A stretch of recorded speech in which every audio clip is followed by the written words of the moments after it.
The only way anything can affect us is we allow it to. If we had the power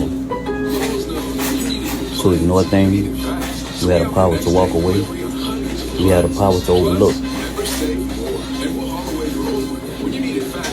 The saying is, learn to be very thick-skinned, not offended with a person said, do it not easy to provoke.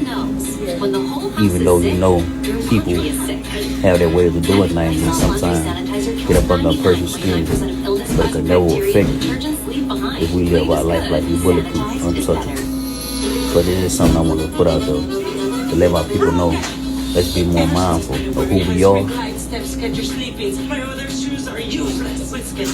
and just never be offended from the person that's coming with these ill intentions towards us.